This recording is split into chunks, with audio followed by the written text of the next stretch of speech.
I have a confession. I've been watching The Amazing World of Gumball for years, and I only recently realized I didn't actually know any of these characters. I mean, I thought I did. I knew Gumball was a sarcastic blue cat. I knew Darwin was his optimistic goldfish brother. I knew Nicole was the terrifying supermom, and Richard was the lovable disaster of a dad. I knew the surface stuff, the character descriptions you'd put on a lunchbox. But then I started digging, and I realized that almost every major character on this show has a secret, sometimes multiple secrets, that the show either buries in background details, hides in single lines of dialogue, or reveals so casually that you'd miss it if you blinked. Secrets about their pasts, their psychology, their literal biology. Secrets that, once you find them, you completely reframe who these characters are. So tonight, we're doing something different. We're not talking about the void, or the meta-narrative, or the fourth wall. We covered that ground already, and if you haven't seen that video, go watch it. It's a trip. Tonight is about the people, the characters, the individuals trapped inside this beautiful, chaotic, mixed media cartoon, and the things about them that the show never wants you to look at too closely. We're going to talk about why Nicole Watterson's real first name is a secret the show barely acknowledges. We're going to talk about what Darwin's full legal name tells us about the Wattersons' relationship with him. We're going to talk about the terrifying implication hidden inside Alan's cheerfulness, the tragedy embedded in Penny's shell, what Gumball's birth name reveals about his identity, and the characters who vanished from the show so completely that even the universe forgot they existed. If you're settling in for the night, good, get comfortable. This one goes deep into the character work, and honestly, it's the stuff that made me fall in love with the show all over again. And if you haven't subscribed, it does genuinely help us keep making these. Every sub means more nights like this, more deep dives, more time spent with the characters who deserve way more analysis than they get. Alright, let's start with the character who holds everything together, and who the show has spent 6 seasons slowly revealing to be far more broken than she lets on. Nicole Watterson, née Senecor, is the matriarch of the Watterson family. She's a blue cat, and she works at the Rainbow Factory. She is, by any reasonable metric, the most competent person in the town of Elmore, and she is hiding an entire life's worth of pain behind a short-sleeved collared shirt and a gray pencil skirt. Here's the first thing most people don't know about Nicole. Her real first name isn't Nicole, it's Doctor. Her legal first name is Doctor. The show reveals this casually, almost as an aside, and then moves on like it's nothing. But think about what that means. Her parents, Daniel and Mary Senecourt, named their daughter Doctor, not because she earned a doctorate, because they decided before she was even born that she would be a doctor. Her name isn't a name, it's a job description. It's an expectation carved into her identity before she had a chance to develop one. And once you know that, everything about Nicole clicks into place. The Choices, Season 5, Episode 6, is the episode that lays Nicole's entire backstory bare, and I'm going to talk about it in detail because I think it's one of the most emotionally sophisticated episodes in the history of animated television. It's rated 9.8 on IMDb, and honestly, I think that's low. The episode opens with Nicole and Richard in bed. Nicole can't sleep. She starts thinking about how her life got to this point. Married to a man who once tried to eat a pillow because he dreamed it was a sandwich. Mother to 3 chaotic children, working a thankless job at a factory that pays her $950 a month. And she wonders, what if she'd made different choices? The episode then rewinds through Nicole's entire life, showing us the moments that defined her. And each moment is presented as a fork, 2 paths diverging, with the show exploring what would have happened if Nicole had gone the other way. Here's what we learn about her childhood, and I need you to understand how dark this is for a kids show. Nicole's parents were controlling to a degree that borders on emotional abuse. They dictated every aspect of her life. They decided what she would study, who she would be friends with, what she would achieve. In a flashback, Nicole asks her mother how long until a karate tournament begins. Her mother responds by listing exact times, in minutes, until every major milestone of Nicole's life. Not just the tournament, her graduation, her career achievements. Her mother has mapped out Nicole's entire future down to the minute, and Nicole hasn't been consulted about any of it.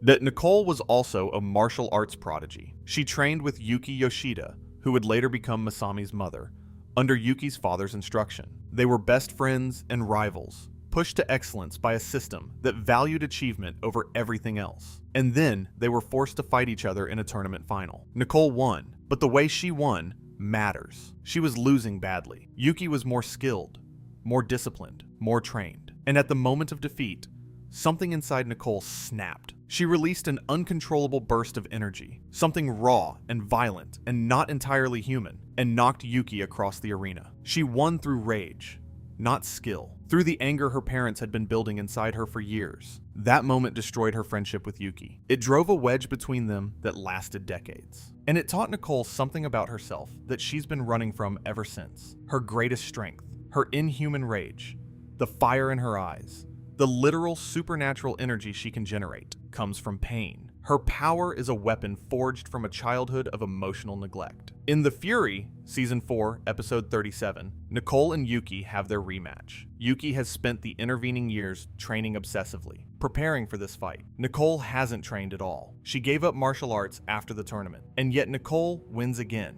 more decisively this time. When Yuki demands to know how, Nicole gives one of the best lines in the series. "I have been through the most grueling training on the planet," and the camera cuts to her daily life, wrangling Gumball, managing Richard, holding the family together, raising 3 kids and 1 husband. That's her training. That's where her power comes from. The fight scene, by the way, was animated by Studio 4 Degrees Celsius, a Japanese animation studio. Ben Boccalet originally wanted Studio Trigger to do it, but they were busy. The sequence is rendered in full anime style, with both characters drawn as detailed humanoid warriors with flowing hair and energy blasts. It's one of the most visually stunning sequences in the entire show. Nicole generates energy shields that Yuki can't. Yuki can create energy blasts and waves, but she can't defend the way Nicole can. And that defensive ability, the shield, is what makes Nicole different. Her power isn't about attacking, it's about protecting. Even her supernatural abilities are an extension of her role as the family's guardian. But here's the character secret that I think gets overlooked. Nicole's maiden name is Senecourt. Ben Boccalet has confirmed that the name comes from his own mother's actual maiden name. The Watterson family is based on Boccalet's real family. Nicole, after his mother; Richard, after his father; Anais, after his sister. The family name Watterson is a reference to Bill Watterson, the creator of Calvin and Hobbes. So Nicole exists at the intersection of 2 real people, Boccalet's mother and the artistic legacy of one of the greatest cartoonists who ever lived. She carries the weight of real human experience and the weight of comic strip heritage simultaneously, and she earns $950 a month. The Treasure, Season 2, Episode 10, reveals this. The family's financial situation is genuinely dire, but Nicole is the sole breadwinner, and she makes less than $12,000 a year. In The Parents, Season 5, Episode 35, there's a joke that she gets paid in literal peanuts. It's played for laughs, but there's a razor underneath it. This woman, with her supernatural abilities and her martial arts mastery and her relentless work ethic, is barely making minimum wage. The world doesn't reward her. It depends on her and then underpays her for it. And here's something that took me an embarrassingly long time to notice. Nicole is the only Watterson who has never directly encountered Rob. Gumball has fought him. Darwin has been targeted by him. Anais has been affected by his schemes. Richard exists near the events. But Nicole has never been in a scene with the show's main antagonist. The person who holds the family together has never faced the person trying to tear them apart, as if the show's narrative structure itself keeps them separated. Because if Nicole ever actually confronted Rob, it wouldn't even be a contest. She'd win so decisively, it would break the show. I want to stay with Nicole for a bit longer because there's another layer to her character that the show reveals slowly across multiple episodes, and it has to do with how her anger actually functions. In The Limit, Season 2, Episode 30, Nicole's anger is depicted as a literal transformation. When pushed past her breaking point in a supermarket, she hulks out, growing massive, her eyes blazing, her voice dropping into something inhuman. The scene is played partly for comedy and partly for genuine horror. Her children are terrified, and the other shoppers flee. Nicole becomes, briefly, a monster. But here's the secret hidden in this scene. Nicole knows she does this. She's aware of the monster inside her, and she spends every waking moment controlling it. Her rigid discipline, her obsessive need for order, her insistence on routines and schedules. These aren't personality quirks. They're containment protocols. She's managing herself the way you'd manage a volatile chemical. One wrong reaction and everything goes up.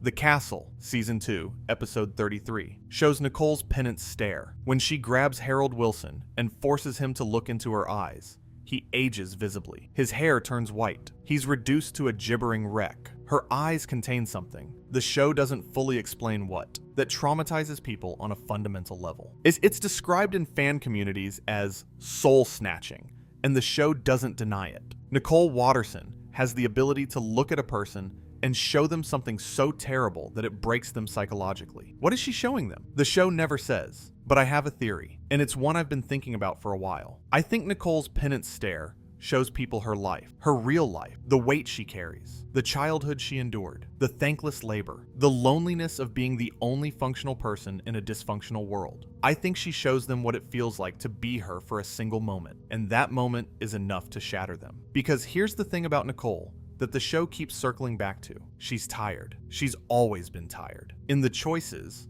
the episode that shows her alternate timelines, every path that doesn't include Richard leads to a version of Nicole who is more successful, more financially stable, more socially respected. She could have been a diplomat. She could have been a CEO. She could have had an easier, richer, quieter life. And she chose Richard. She chose chaos. She chose struggle. Not because she's stupid. Nicole might be the smartest person in Elmore, but because she recognized something in Richard that nobody else could see. In all the alternate timelines, Nicole is more successful, but less happy. She has everything except warmth.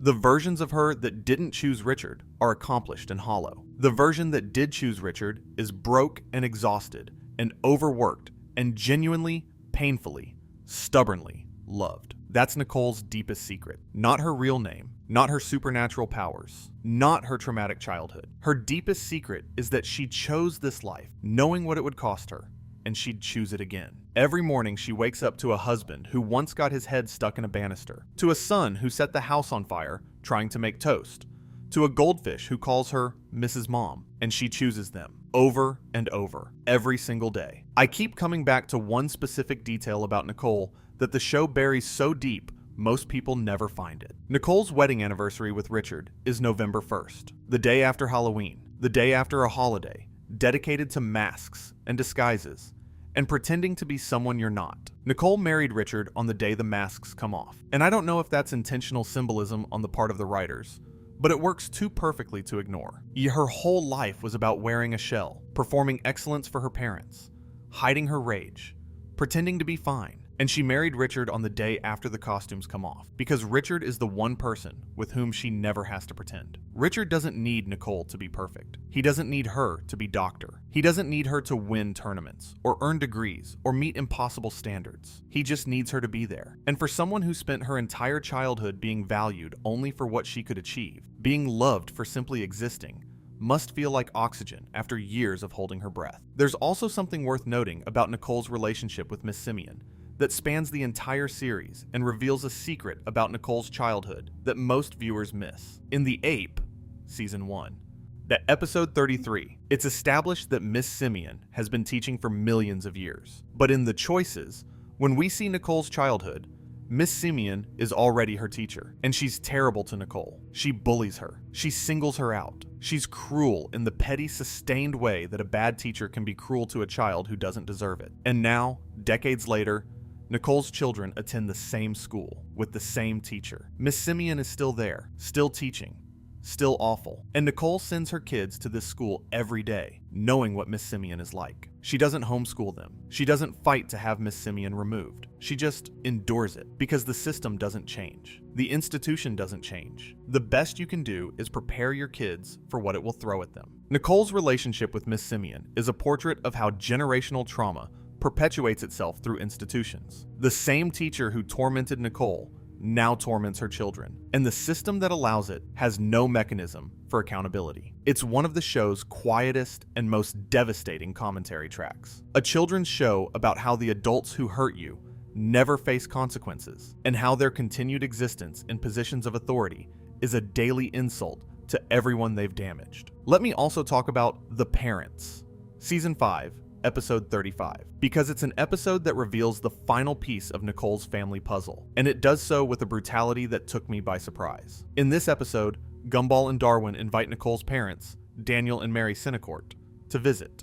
But Nicole has been estranged from them for years. We already know from The Choices that they were controlling and demanding, But the parents shows us the full extent of the damage. The episode depicts Nicole and her parents trying to reconcile, and it fails repeatedly. Every attempt at conversation becomes a passive-aggressive battlefield. Her parents criticize her choices, her husband, her house, her career. Nicole fires back. They retreat into mutual resentment, and the cycle repeats. The show structures this as a literal cycle. The episode shows the same argument happening over and over, escalating each time. Nicole accuses her parents of never supporting her. Her parents accuse Nicole of throwing away her potential. Both sides are partly right. Both sides are too hurt to see the other's perspective. And the resolution, when it finally comes, isn't a big emotional breakthrough. It's small. It's fragile. They manage to sit at the same table without fighting. That's it. That's the victory. I find this astonishingly honest for a kids' show. Most family reconciliation episodes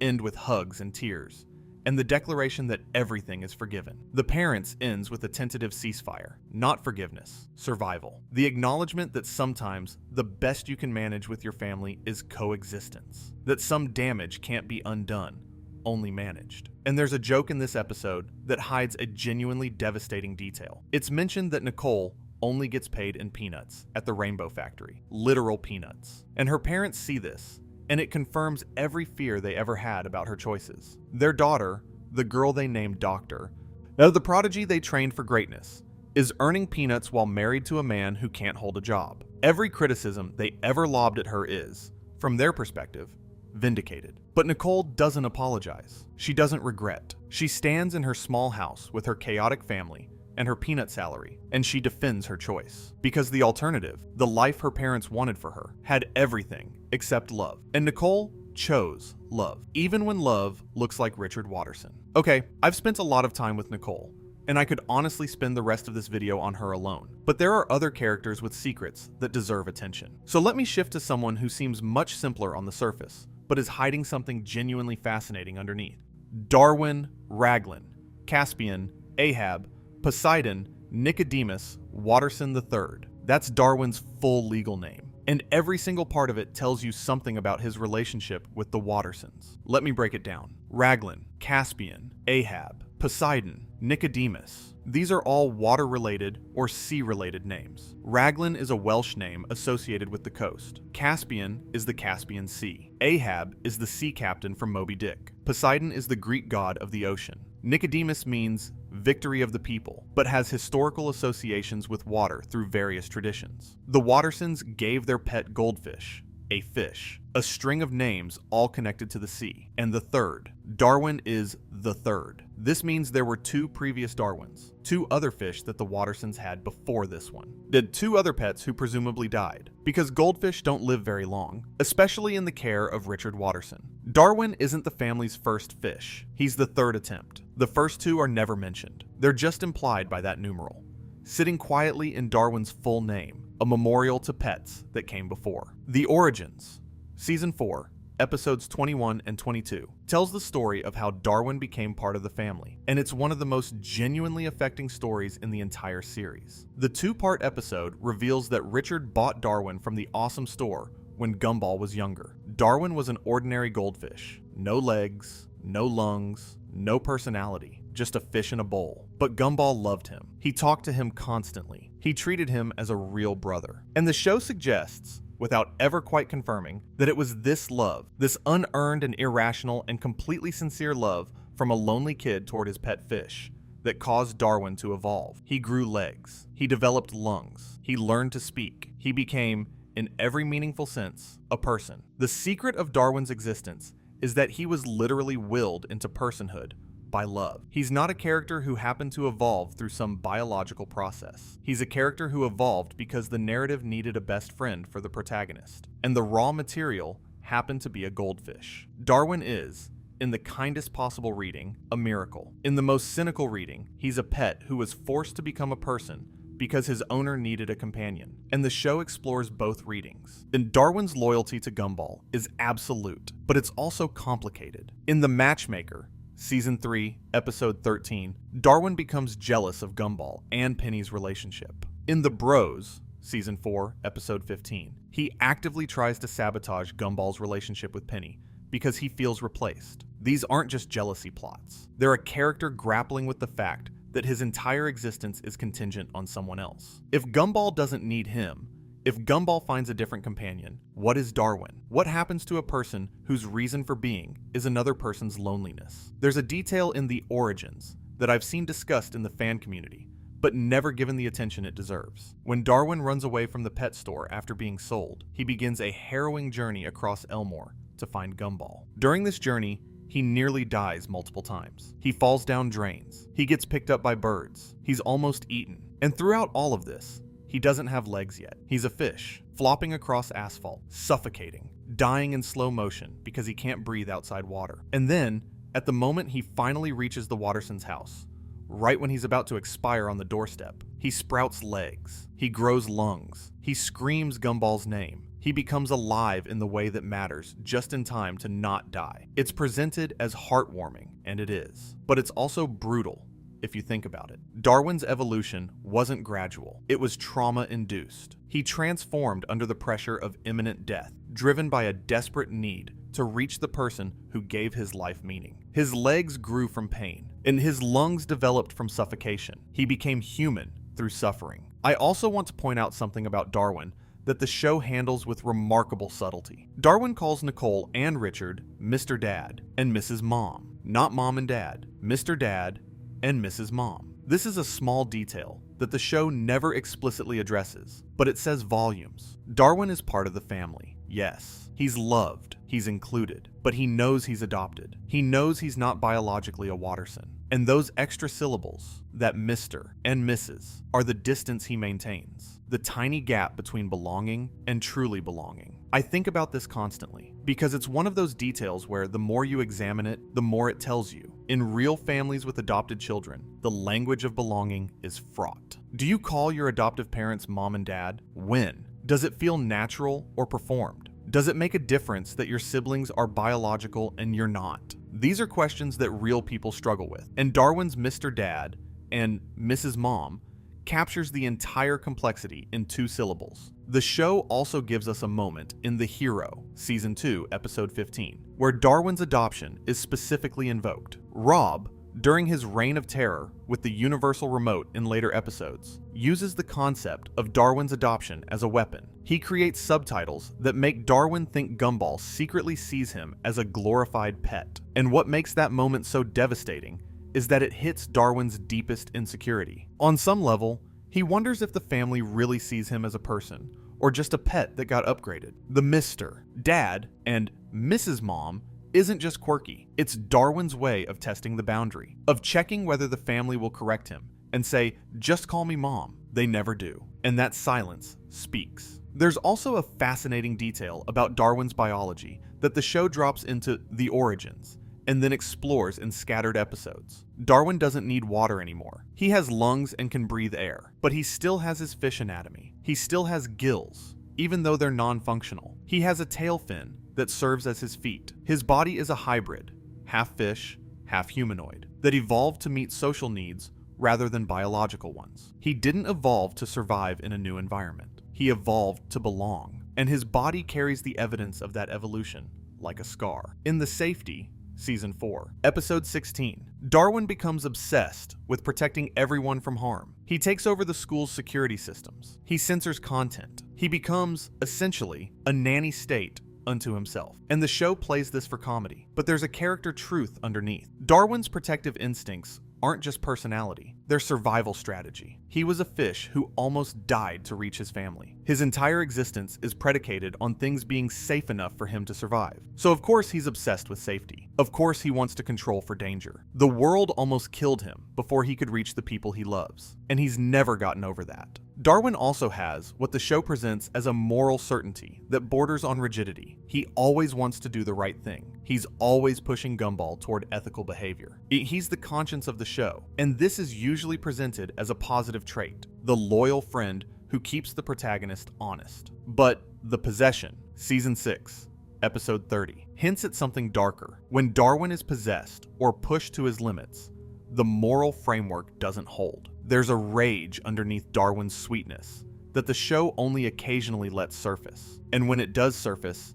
it's shocking because it contrasts so violently with his usual demeanor. Darwin isn't calm because he's naturally calm. He's calm because he's chosen to suppress everything that isn't calm. His kindness is an act of will, not a default state. And maintaining that will costs him something that the show never fully quantifies. Let me move on to Gumball himself. Oh, because he has a character secret that the show drops like a bomb and then walks away from. His name isn't Gumball. His birth name is Zach. Zach Christopher Watterson. And Gumball is just a nickname that stuck. But here's where it gets wild. In the name, Season 3, Episode 6, when Gumball discovers his real name is Zach, it triggers a split personality. A literal alter ego emerges. Zach is everything Gumball isn't. Confident, smooth, popular, and fundamentally cruel. Zach takes over Gumball's body and starts rewriting his history, replacing Gumball's memories with cooler versions of events. And the show frames this as a genuine identity crisis.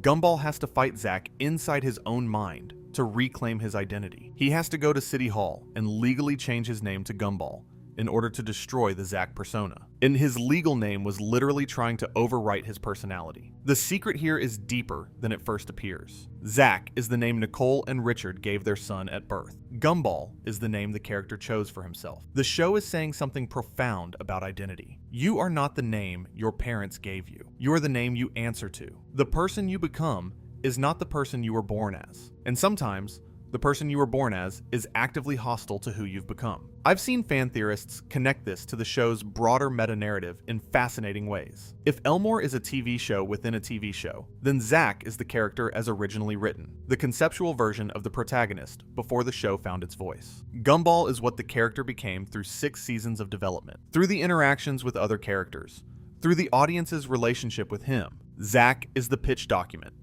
Gumball is the living show, and Gumball had to kill Zach to survive. He had to destroy the original concept in order to become himself, which, if you think about it, is exactly what Ben Bacalé did when he abandoned the remedial school pitch and created the family sitcom instead. He killed the original version of the show to let the better version live. There's another detail about Gumball that I don't see discussed enough. His middle name is Tristopher, not Christopher, Tristopher. In The Club, Season 1, Episode 35, it's revealed that this was a clerical error on his birth certificate. His middle name was supposed to be Christopher, and someone misspelled it. The show treats this as a joke, but within the meta framework, it's something else. It's a production error that became permanent, a typo that became identity. Gumball's middle name is literally a mistake that nobody bothered to fix, and now it's who he is. Mistakes becoming identity. Where have we heard that before? The void contains the world's mistakes. Rob is a mistake that escaped, and Gumball himself carries a mistake in his name, a fundamental error at the level of his legal identity that the system never corrected. But there's more to Gumball's character secrets than his name. I want to talk about his emotional intelligence, because the show does something very clever with it across seasons. In Season 1,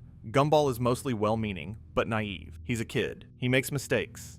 He learns lessons. Standard cartoon protagonist stuff. But as the seasons progress, the Gumball becomes increasingly sharp, increasingly sarcastic, increasingly aware. His emotional intelligence grows, but his wisdom doesn't always keep pace. By Season 6, Gumball is a character who can deliver a devastating critique of someone's behavior while simultaneously doing something equally stupid himself. He sees clearly, but acts poorly. And I think this gap between insight and action, between knowing better and doing better, is one of the most realistic character portrayals in animation. Most shows present character development as linear. You learn a lesson, you grow, you become better. Gumball presents it as messy. You can understand your flaws and still embody them. You can see the right path and take the wrong one. You can be smart and foolish simultaneously, because that's what being a person actually feels like.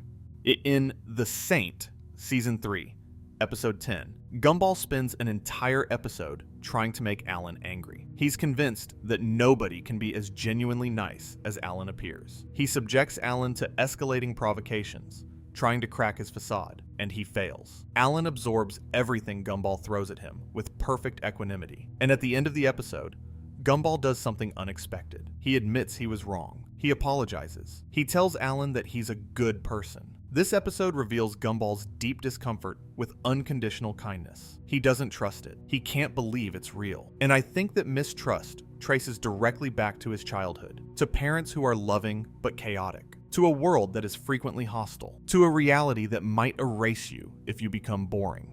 The Gumball has learned that nothing comes without strings. So when Alan offers kindness without strings, Gumball assumes the strings are hidden. He can't accept genuine goodness at face value, because his experience has taught him that face value is never the full story, which ironically makes him the perfect character to discover Alan's actual secret in the vision, because Gumball was right to be suspicious. Alan is hiding something. The strings are there. They just lead somewhere far worse than Gumball imagined. I want to talk about Penny Fitzgerald now, because her character arc contains what I think is the show's most beautiful extended metaphor, and there are details about her that most viewers miss entirely. Penny spent the first 2 seasons of the show inside a shell, literally. She's a peanut-shaped fairy creature who wore a hard shell that concealed her true form. Her father, Patrick Fitzgerald, insisted she keep the shell on at all times, and nobody questioned it. In a world where a banana goes to school with a T-Rex and a piece of toast,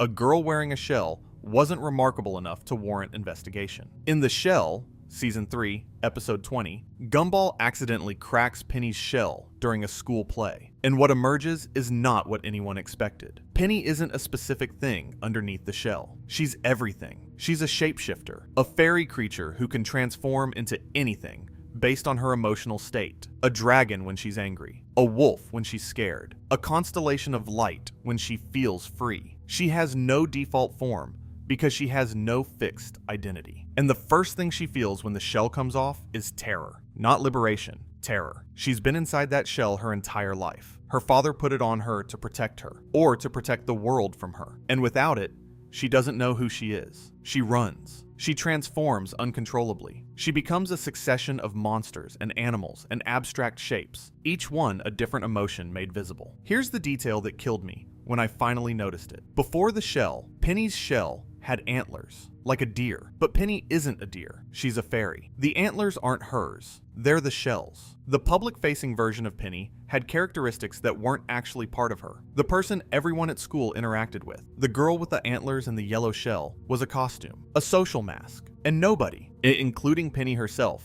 knew what was underneath. There's a fan theory about Penny's father that I find deeply compelling. Patrick Fitzgerald knew what Penny was. He knew about the shape-shifting. He knew about the emotional volatility. And he put the shell on her not because he was cruel, but because he was afraid. Not afraid of what Penny might do. Afraid of how the world would react to what Penny is. In a town where characters are defined by their animation style, where everyone fits into a category, 2D, 3D, puppet, stop motion, Penny fits into all of them, and none of them. She's uncategorizable. She's fluid. And in a world that assigns identity based on visual consistency, that's dangerous. Patrick was protecting Penny from Elmore's need to classify things. And he was hiding her from a world that doesn't know what to do with people who can't be pinned down. And when Gumball cracked the shell, he didn't just free Penny, he exposed her to a world that might reject her for being too many things at once. The fact that Gumball doesn't reject her, that he sees every form she takes and loves all of them, is the show's thesis statement about acceptance compressed into a single relationship. It's not that love means accepting someone despite their strangeness. It's that love means finding beauty in the strangeness itself. Gumball doesn't love Penny despite her shapeshifting. He loves her shapeshifting. He loves that she can be a dragon and a wolf and a star. He loves her instability because it's the most honest expression of who she is. Here's something else about Penny that connects to the show's hidden lore. In the shell, one of Penny's transformations is into a massive, terrifying creature, something primal and destructive, and Gumball tames it not through force, but through sincerity. He tells her she's beautiful, and the creature calms. The destruction stops. Penny settles into a default form, a yellow fairy with wings, that she chooses for herself. This is the only time in the show where a character actively chooses their own design. Every other character is locked into whatever they've always looked like. But Penny, after the shell breaks, gets to decide what she wants to be. She picks a form that feels right. And from that point forward, she can still shift, but she has a home shape. A shape that's hers by choice rather than by assignment.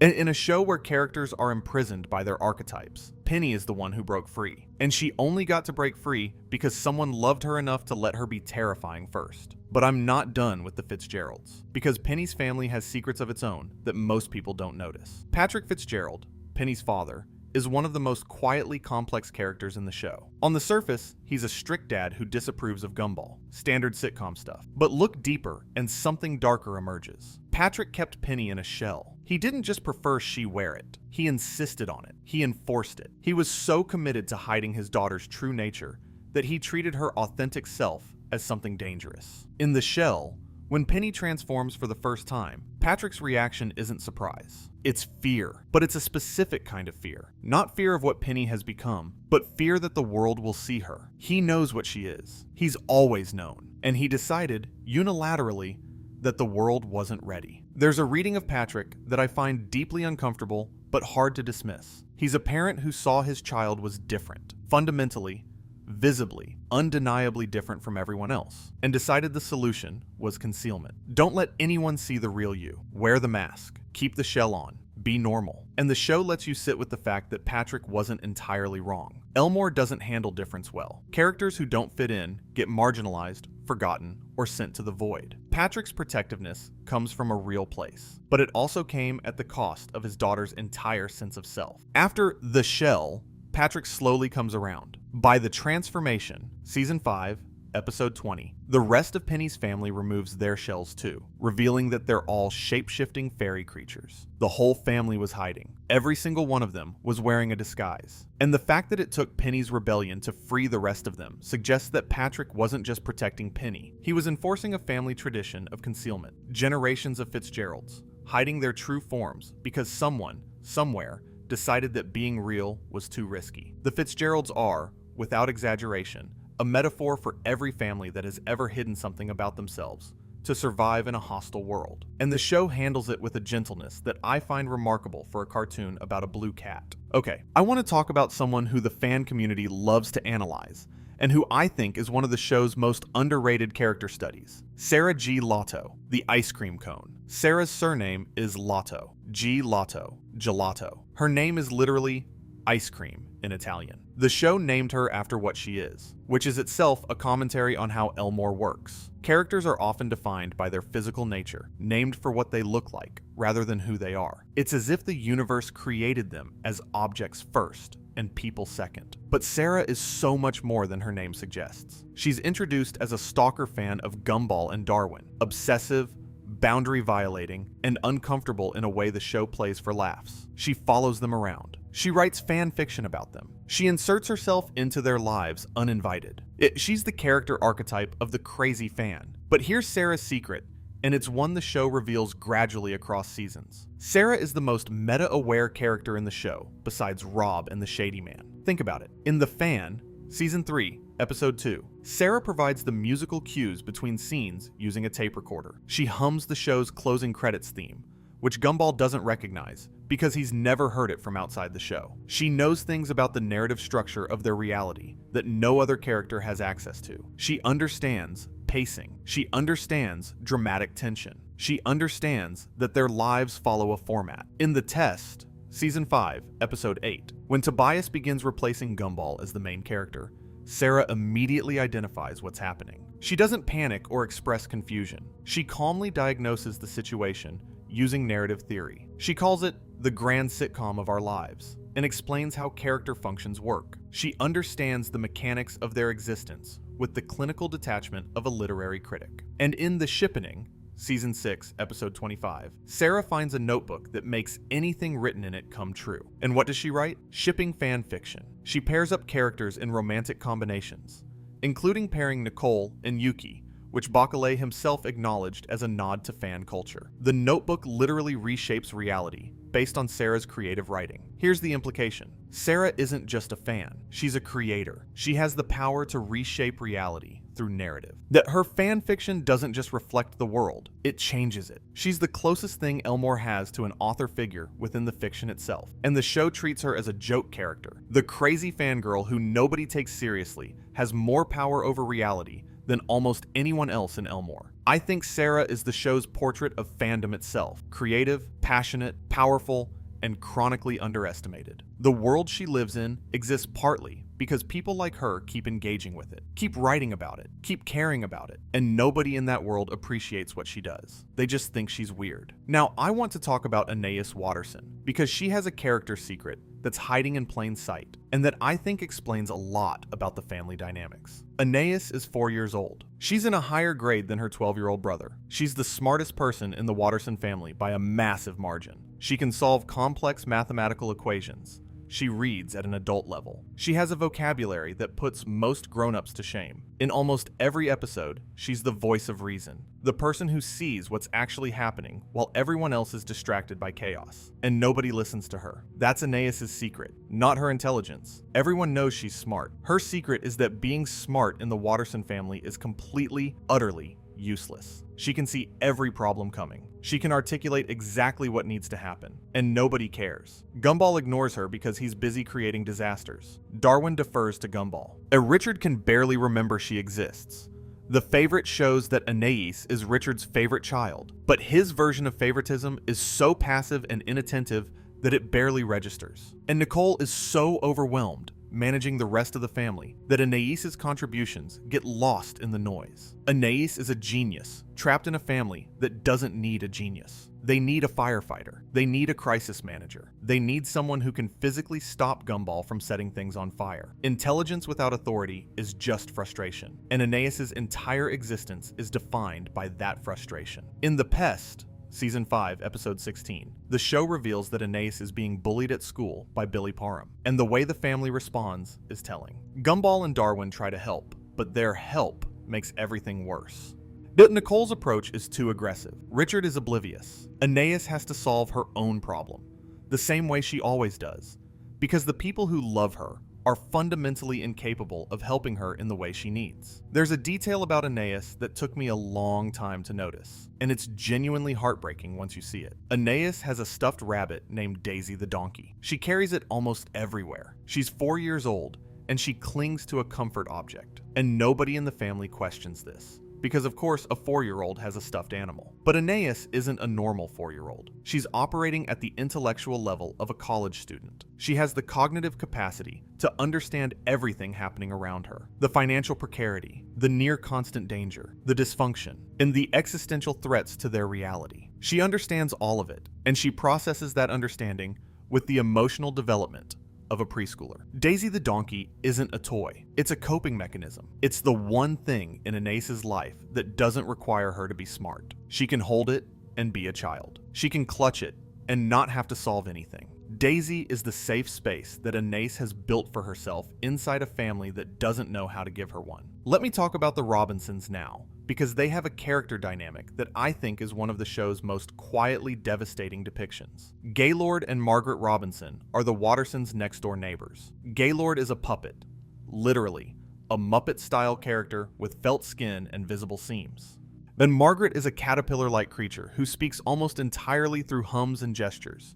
They are, by any measure, miserable. In seasons 1 and 2, Gumball and Darwin are obsessed with Mr. Robinson. They worship him. They want his approval. They follow him around. They treat him as a surrogate father figure, and Mr. Robinson hates every second of it. He despises the Wattersons. He wants nothing to do with them. He's a bitter, cranky, aging man who just wants to be left alone. The show plays this for comedy, and it is funny. But the character secret hiding inside the dynamic is that Mr. Robinson is one of the saddest characters in Elmore. The Sale, Season 3, Episode 15, reveals that the Robinsons are selling their house and leaving Elmore, and Gumball and Darwin are devastated. They do everything they can to prevent the sale. Then they sabotage open houses. They chase away buyers. They're frantic at the thought of losing their neighbor. And Mr. Robinson, he just looks tired. He's been trying to escape for what seems like his entire life. He wants to leave Elmore. He wants to go somewhere quiet, somewhere without a family of blue cats destroying his property every other week. But he can't, because the show won't let him. The Robinsons need to be next door for the dynamic to work. They're trapped in proximity to the Wattersons by the requirements of the format.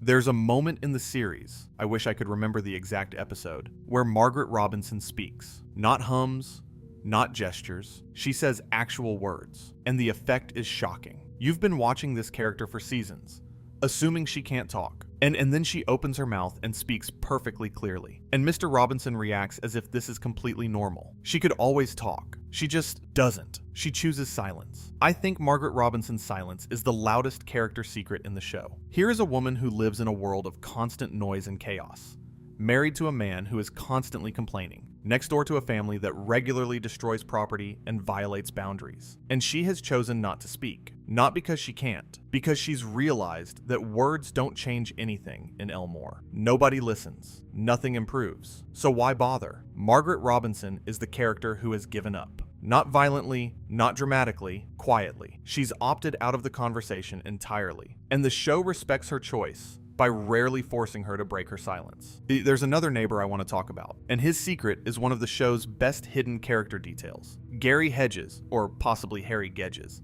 lives on the other side of the Wattersons. He's a purple moose who works as a mailman, and his name is a secret within the show itself. The Neighbor, Season 5, Episode 36, is an entire episode about Gumball and Darwin not knowing their neighbor's real name. They discover that Gary Hedges might not be his real name at all, and his actual identity is deliberately obscured. This is the show doing something delightful with the concept of background characters. Gary has been visible in episodes since early in the series, but nobody in the main cast has ever bothered to learn who he actually is. He's been right there, next door, for years. And the Wattersons have no idea what his name is. It's Rachel Wilson all over again, but played for comedy instead of tragedy. The main characters are so self-absorbed, so locked into their own narrative, that the people living literally next to them are strangers. And the show finds this funny, which it is, but there's an undercurrent of something more honest. How many of us actually know our neighbors? How many of us have lived next to someone for years without learning their name?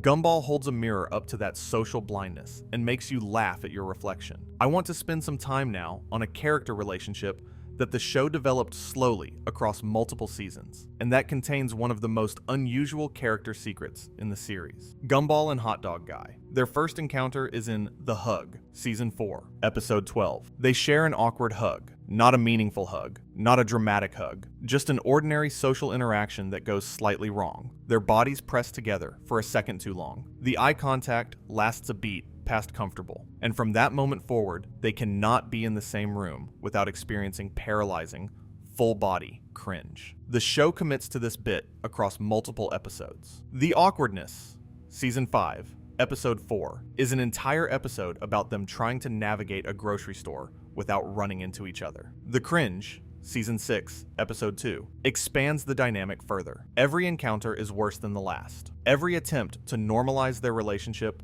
makes it more abnormal. And here's the character secret. Gumball and Hot Dog Guy are experiencing a genuine emotional connection that neither of them can process. The awkwardness isn't random. It's not a bug. It's the result of two characters who have accidentally created an intimacy that doesn't fit into any category their world provides for them. They're not friends.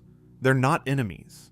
They're not romantic partners. They're something else. Something that Elmore doesn't have a word for. And because Elmore is a show that runs on recognizable character dynamics, the friendship, the rivalry, the romance, the family, a relationship that doesn't fit any of those templates is genuinely threatening to the characters experiencing it. They don't know what box to put each other in. And in a world where being uncategorizable can get you sent to the void, that's terrifying. The Hot Dog Guy dynamic is, I think, one of the show's smartest commentaries on how rigid social categories fail to capture the full range of human connection. Not every relationship is a friendship or a romance. Some connections are just strange, uncomfortable, real. And the fact that both characters are so distressed by their inability to classify what they are to each other says more about the limitations of labels than any philosophy textbook I've ever read. I also want to talk about a character whose secret is hidden not in backstory or psychology, but in pure biology. And it's one that the show treats as completely ordinary, even though it's absolutely wild when you think about it. Carmen Verde is a cactus. She's in a romantic relationship with Alan, a balloon, a cactus dating a balloon.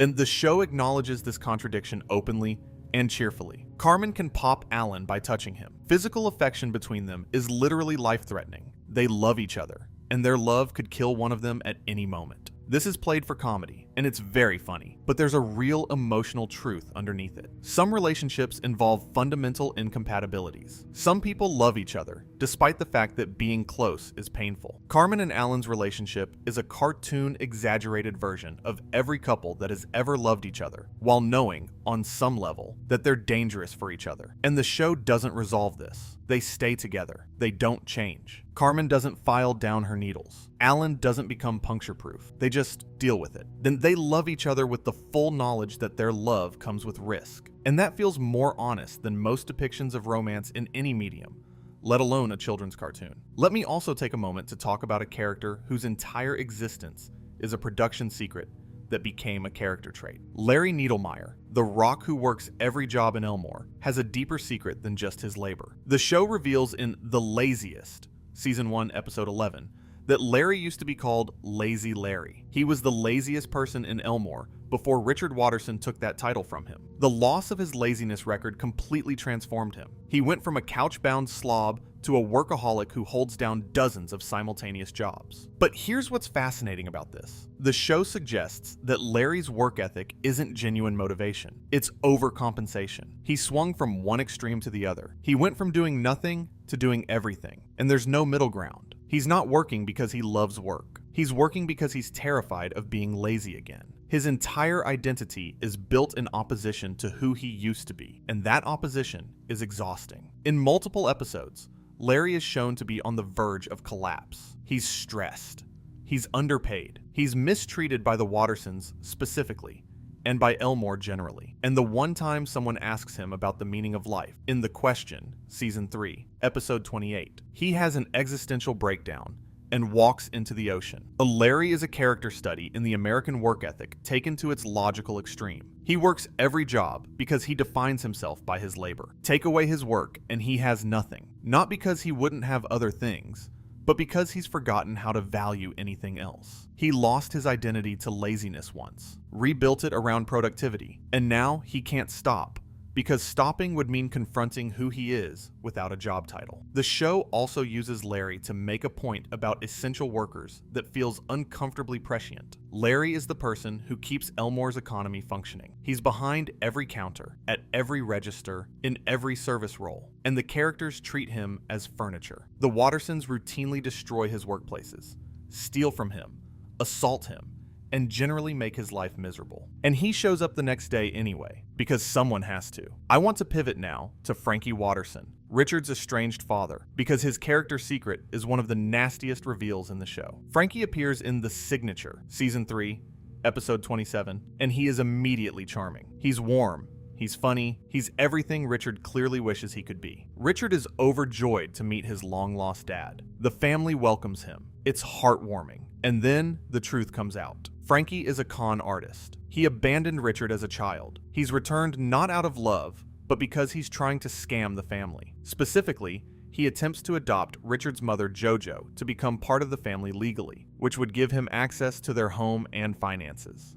That the scheme gets convoluted and involves some absurdist legal complications that are very gumball, but the emotional core is straightforward and brutal. Richard's father doesn't love him, has never loved him, came back only to use him, and Richard, who has the emotional maturity of a child, can't fully process this. He knows, on some level, that his dad is a fraud, but he wants a father so badly that he can't let himself see it clearly. Here's the character secret I want to emphasize about Frankie. He didn't just abandon Richard. He made Richard who he is. Richard's laziness, his incompetence, his childlike neediness, all of it traces back to the absence of a father figure. JoJo overcompensated for Frankie's departure by bubble wrapping Richard's entire life, creating the man-child we know. Richard is lazy because his mother never let him develop competence. And his mother never let him develop competence because his father left, and she was terrified of losing her son the same way she lost her husband. Frankie is the domino that started every dysfunction in the Watterson family. He's the original sin, and the show,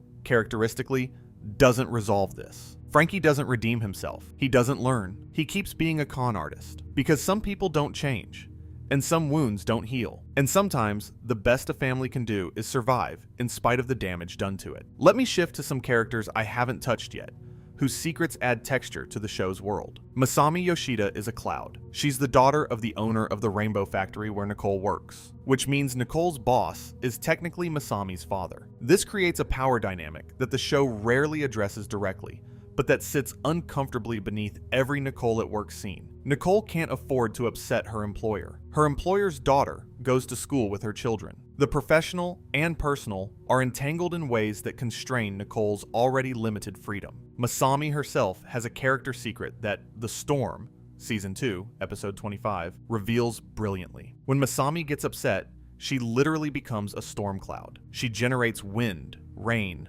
lightning. Her emotions have weather-altering consequences. She's a child who cannot have a bad day without endangering the physical safety of everyone around her. The show treats this mostly as comedy. But think about what it would mean to be a child who can't cry without causing a thunderstorm, who can't get angry without generating lightning, who can't feel any negative emotion without it becoming a literal disaster. Masami's emotional suppression isn't a choice. It's a safety requirement. She has to stay calm, not for her own sake, but for everyone else's. She's a child forced to perform emotional regulation at a level most adults can't achieve, because the alternative is destruction. And then there's Hector Jotunheim, a giant, literally the largest character in the show. He lives in a cave on the outskirts of Elmore with his mother, who keeps him calm by playing soothing music. Because if Hector gets upset, if he has any strong negative emotion, he goes on a rampage that can level buildings. In the night, Season 5, Episode 22. The dream sequence for Hector is revelatory. He dreams about being normal-sized. He dreams about fitting in. He dreams about being able to walk through a door without destroying it,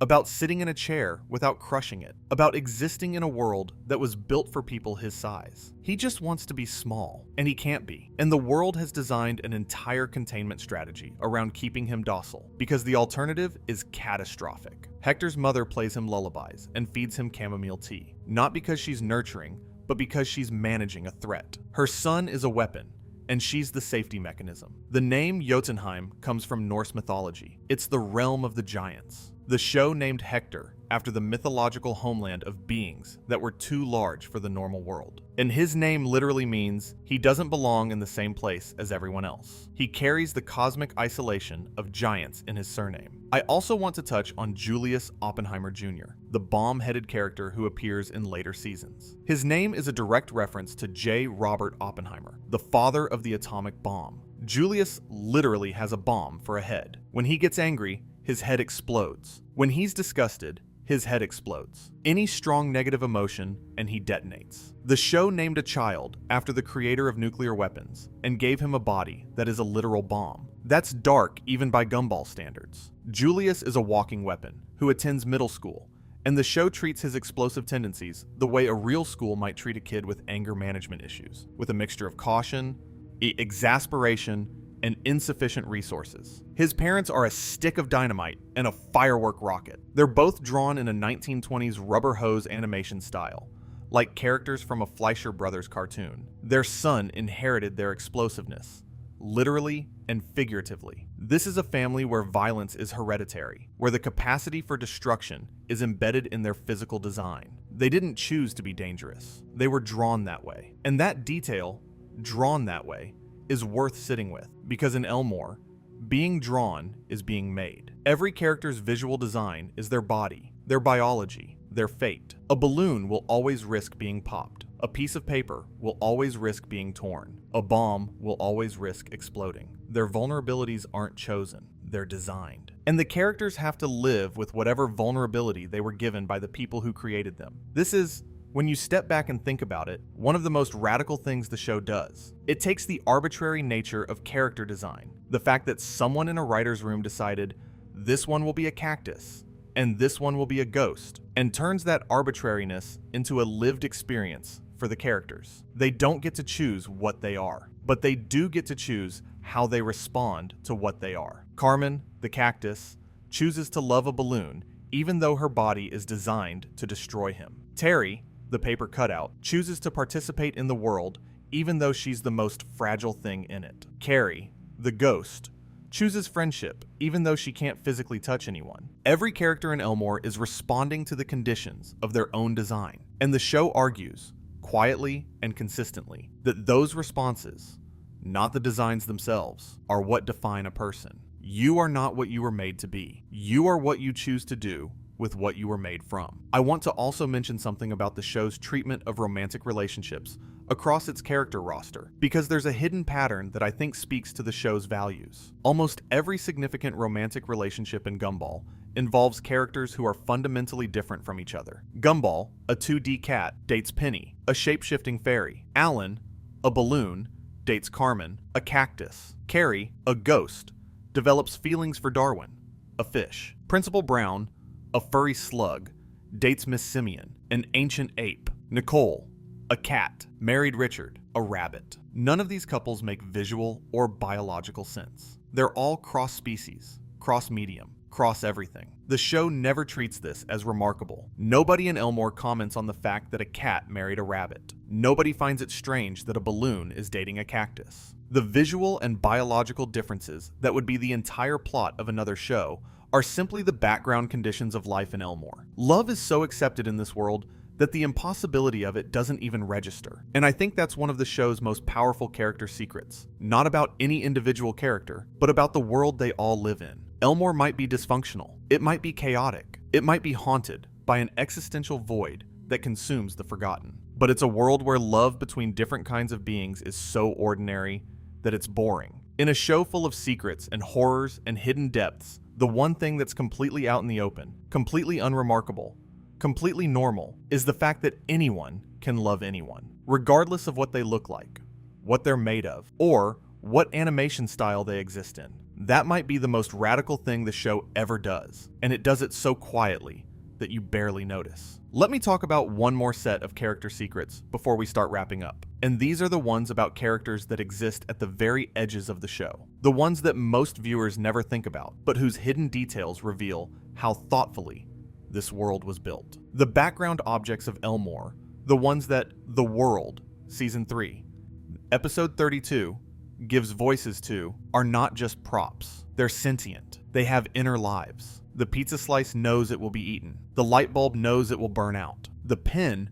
knows it will run out of ink. Every inanimate object in Elmore is conscious, aware, and resigned to its fate. Think about what that means for every scene in the show. Every time a character opens a fridge, the food inside knows what's about to happen. Every time someone turns on a light, the bulb is aware of the finite nature of its existence. Every time someone sits on a chair, the chair feels it. The background of every Gumball scene is populated by thousands of conscious beings experiencing the full horror of existence as consumer products. The show spends exactly one episode on this concept and then never addresses it again. It opens this Pandora's box of cosmic horror, sentient objects being used, consumed and discarded by characters who don't know or care about their inner lives, and then closes the lid and moves on. Because that's how the format works. You can't sustain a comedy if you're constantly acknowledging the suffering of furniture. But the details in that one episode are worth examining. The show gives us a trash can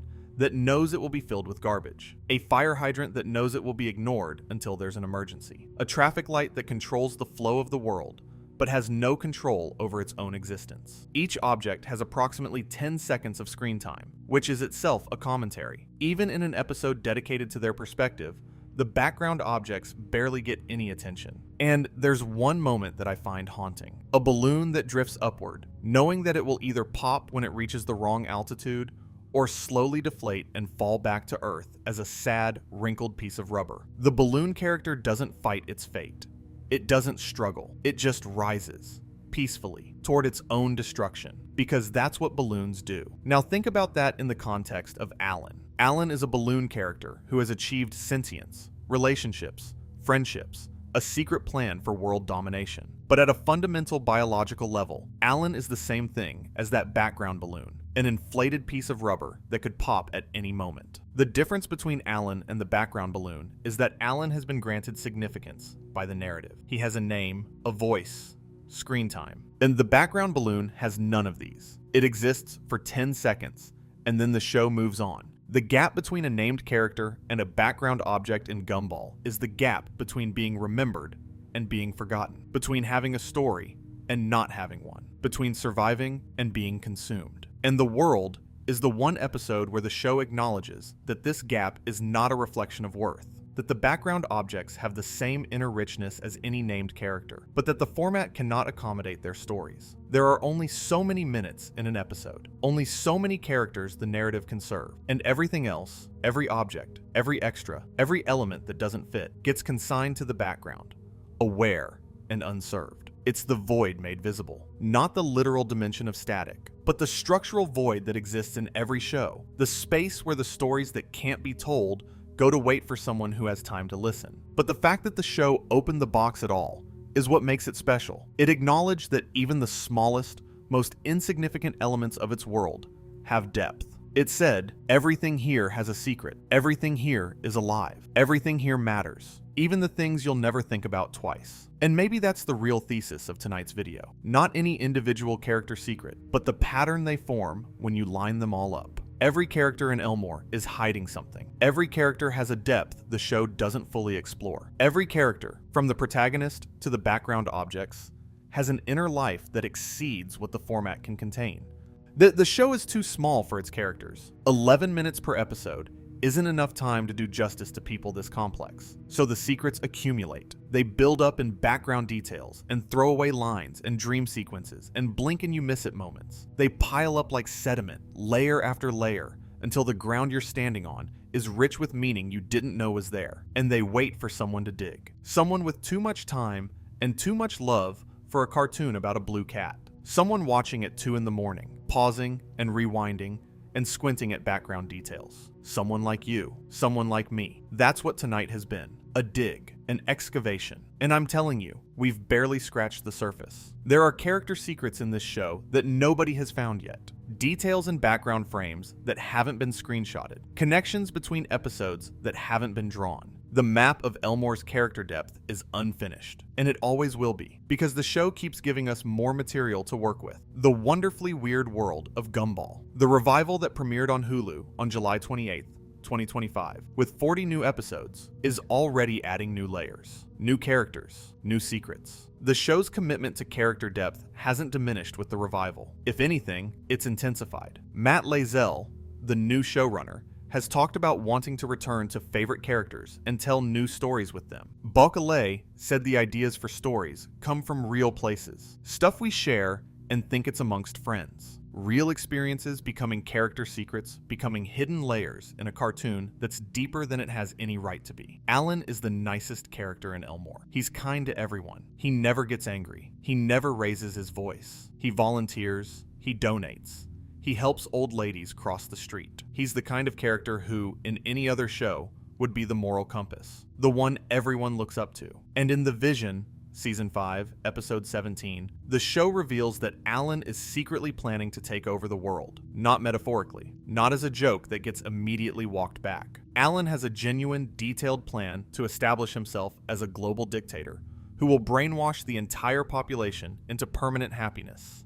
Anyone who refuses to be happy will be sent to happy camps, where their negative emotions will be forcibly removed. The episode presents this revelation through Alan's personal journal, which Gumball and Darwin discover. And the journal is methodical. It's not the ravings of a lunatic. It's a carefully structured plan for world domination, based on the premise that suffering is wrong and must be eliminated by any means necessary. Here's what makes this terrifying. Alan isn't wrong about suffering being bad. His logic is internally consistent. He sees people in pain. He wants to help them. And he's concluded that the only way to ensure nobody ever suffers again is to remove their capacity to feel anything except happiness. It's the logical endpoint of toxic positivity, the idea that negative emotions are inherently bad, taken to its ultimate conclusion by someone who genuinely believes he's doing good. After Gumball and Darwin discover the plan, they try to assassinate Alan, a balloon. They try to kill a balloon, and they succeed. They pop him. But he reappears in subsequent episodes with no explanation. Because in Elmore, death is temporary for characters the show still needs. Alan can be killed, but not removed. He can be popped, but not stopped. And in The Faith, Season 6, Episode 16, the show reveals something even more disturbing. If Alan stops being nice, if he stops performing kindness, the world falls into chaos. Color drains from Elmore. People lose hope. Reality deteriorates. Alan's niceness isn't just a personality trait. It's a structural necessity. The world needs Alan to be kind.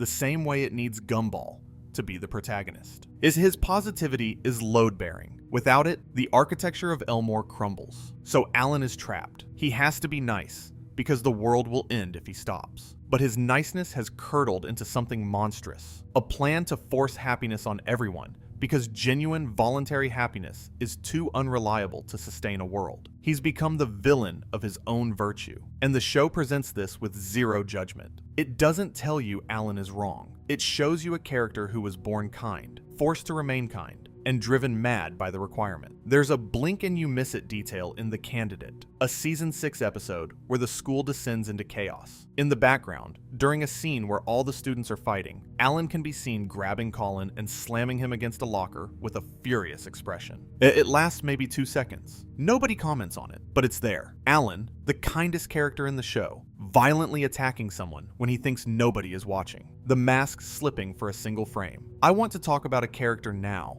who most people forget existed, and whose disappearance from the show is itself one of the most fascinating character secrets in the series. Rachel Wilson, Tobias's older sister. She appeared in season 1, most notably hosting a house party in The Party, season 1, episode 19. She was a high school student, a relatively normal character by Elmore standards. She had interactions with Darwin. She had a role in the social ecosystem of the town, and then she was gone, completely gone. Starting from season 2, Rachel simply stopped appearing. No explanation was given within the show. No farewell episode. No reference to where she went. She just wasn't there anymore. Now, the real-world explanation is probably simple. The writers didn't find her useful and quietly dropped her. This happens in animated shows all the time. Characters come and go based on what the writing room needs. But within the show's mythology, within a world where the void explicitly exists to consume characters that the universe deems unnecessary, Rachel's disappearance takes on a completely different meaning. The fan community has been discussing this for years, and the consensus theory is chilling. Rachel is in the void. She was erased, like Molly, like Rob, like every other character the show decided was a mistake. And unlike Molly, nobody noticed. Nobody went looking for her. Nobody wore tinfoil hats and pried open the gap between lockers 115 and 117. What makes this different from Molly's case is that the show never addresses it. Molly's disappearance was the plot of The Void. It was examined, explored, and resolved temporarily. But Rachel's disappearance was treated the way the void actually works when it's functioning properly. Silently.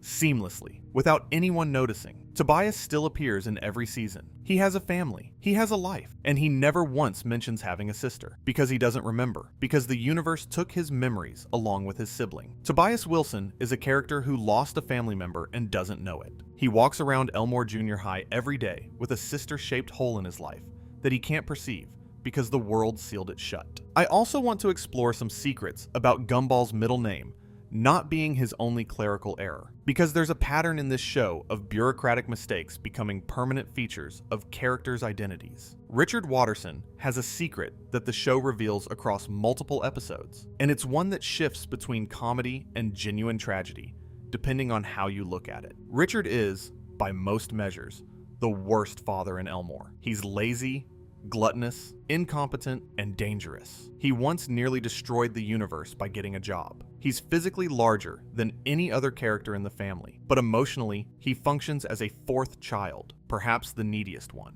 But The Hero, Season 2, Episode 15, reveals something about Richard that complicates the comedy. When Gumball and Darwin make fun of Richard's laziness at school, Richard overhears them, and he doesn't get angry. He gets quiet. He stops eating. He loses his energy. For the first time in the series, Richard Watterson looks genuinely hurt. The episode then shows Nicole and Anais refusing to give Gumball and Darwin meals or basic necessities until they apologize, which is, on its surface, a lesson about respect. But beneath the surface, it reveals that the family knows Richard is fragile. They know that his buffoonery is partly a coping mechanism. They protect his ego the way you'd protect a child's, with fierce, sometimes irrational defensiveness. In The Authority, Season 2, Episode 9, Richard's mother, Granny Jojo, is revealed to have raised him in an extremely overprotective environment. She bubble-wrapped everything. She prevented him from doing anything remotely dangerous. She infantilized him to such a degree that he never developed basic adult competencies. Richard isn't lazy by nature. He's lazy by nurture. He was raised to be helpless,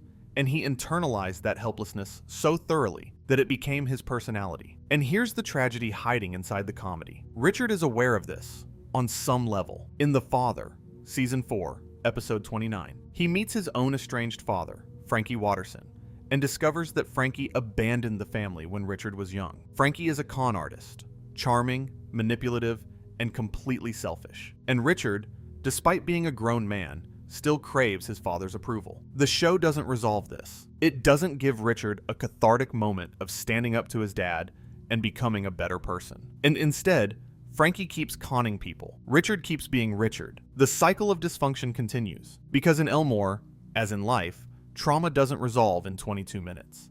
It just gets managed, or ignored, or turned into a joke. I want to linger on the Watterson family tree for a moment, because it's actually one of the most convoluted things in the show, and the complications reveal character secrets about multiple people. Granny Jojo, Richard's mother, voiced by Sandra Dickinson, is a character who seems straightforward at first. She's the overbearing grandmother who shows up and creates chaos. But the show gradually reveals that Jojo's overprotectiveness of Richard was her response to Frankie leaving. She lost her husband and compensated by clinging to her son so tightly that she suffocated his development. She didn't ruin Richard out of malice. She ruined him out of love, out of the terror that she'd lose him the same way she lost Frankie. And then there's Louis.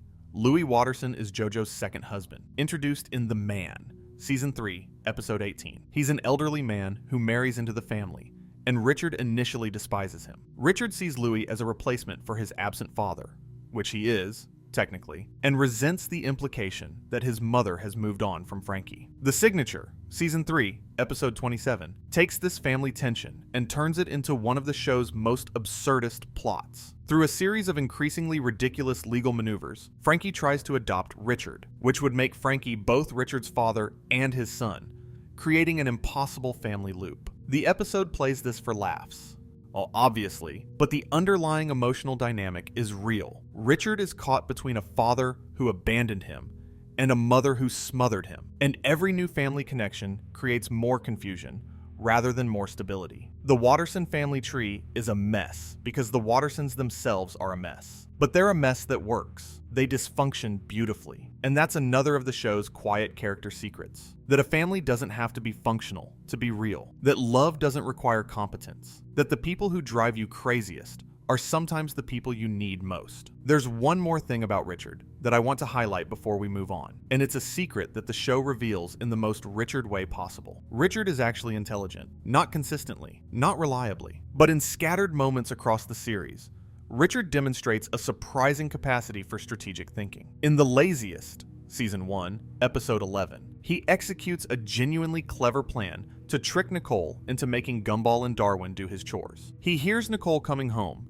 immediately starts doing chores, and then feigns exhaustion so Nicole will pity him and punish the boys instead. It's manipulative, it's calculated, and it works perfectly. The show does this repeatedly, gives Richard moments of sharp, almost cunning intelligence, and then immediately returns him to his default state of lovable idiocy, as if the intelligence is something Richard has but chooses not to use, or can't sustain, or is afraid of. And maybe that's his deepest secret. Richard is smarter than he acts, but being smart means being responsible. Being responsible means having expectations placed on you, and expectations are what destroyed Nicole's childhood. Richard watched, maybe from the sidelines, maybe from the periphery. What happens to smart people in this world? They get crushed by the weight of what's expected of them. Nicole is smart, and she's exhausted. Anais is smart, and she's lonely. Miss Simeon is ancient and credentialed, and she's miserable. Richard chooses stupid, because stupid means no expectations. Stupid means people leave you alone. Stupid means you never have to be anything more than what you are right now. It's not a choice he made consciously. It's a choice his childhood made for him, and that his adulthood has never bothered to unmake. But it's a choice. And somewhere inside the man who eats everything and breaks everything and can't hold a job, there's a brain that knows exactly what it's doing. Richard's biological function in the show is interesting from a meta perspective too. In The Job, Season 2, Episode 11, when Richard gets employment as a pizza delivery man, reality itself begins breaking down. The sky changes color, objects fall upward, the laws of physics unravel. Richard having a job is so fundamentally wrong within the show's universe that it threatens existence. The show is telling you that Richard's incompetence isn't a character flaw. It's a universal constant. He has to be useless. The format requires it, and the format will destroy everything before it lets Richard be competent. But there's a detail in this episode that I want to highlight because it speaks to Richard's hidden depths. When reality starts breaking down, Richard doesn't notice at first. He's too happy. He's got a job. He feels useful. He's contributing. And the look on his face, this simple, pure joy at being a productive member of society, is one of the saddest things in the show, because it tells you that Richard wants to be useful. He wants to work. He wants to matter, but the universe won't let him. The format won't let him. His role is to be the bumbling dad, and every time he tries to transcend that role, reality punishes everyone around him. Let me talk about some of the more obscure character secrets now, the ones hidden in background details and throwaway lines that reward careful watching. Boebert, the robot student at Elmore Junior High, has a designation that most people read as just a name. He's Boebert. He's a robot. Simple enough. But his full designation is Boebert 6B. And the 6B implies there were previous models, Boberts 1 through 6A at minimum. We never see them. We never learn what happened to them. But the implication is that Boebert is a replaceable unit, one in a series of machines that were built, used, and presumably discarded. This connects to the show's broader theme about disposability. Characters in Elmore can be replaced. Voice actors change. Background characters vanish. Even the protagonist has been through 4 different actors. And Boebert's designation number reminds us that in a world where everything is manufactured, including the characters themselves, replacement is always an option. Carrie Kruger is a ghost. She's been a ghost since her first appearance. But The Mirror, Season 3, Episode 17, reveals something about her backstory that adds genuine pathos. Carrie is the daughter of a ghost and a demon. Her father, Vladis Lokowiczki, was sealed inside a mirror, and Carrie's been dealing with the emotional fallout of a broken family ever since. She can possess people's bodies. She regularly possesses Gumball, because as a ghost, she can't interact with the physical world on her own. Think about what that means for a teenager. Carrie can't eat. She can't touch things. She can't physically interact with the world around her without borrowing someone else's body. She exists in a state of perpetual sensory deprivation, watching other characters experience the physical world while she floats through it. Her emo aesthetic, the skull print hair, the cynical attitude, isn't just a character design choice. It's a response to genuine isolation. She's not pretending to be dark and brooding. And she is dark and brooding because the alternative is confronting how disconnected she is from everything around her. In The Scam, Season 4, Episode 14, Carrie and Gumball accidentally summon Gargaroth, a demon who devours souls. This is played for comedy, as most things in Gumball are, but the underlying fact remains. Carrie has access to supernatural forces that could genuinely harm people. She chooses not to use them maliciously. She chooses to be a friend. She chooses, every day, to participate in a world she can barely touch, because the alternative is complete isolation.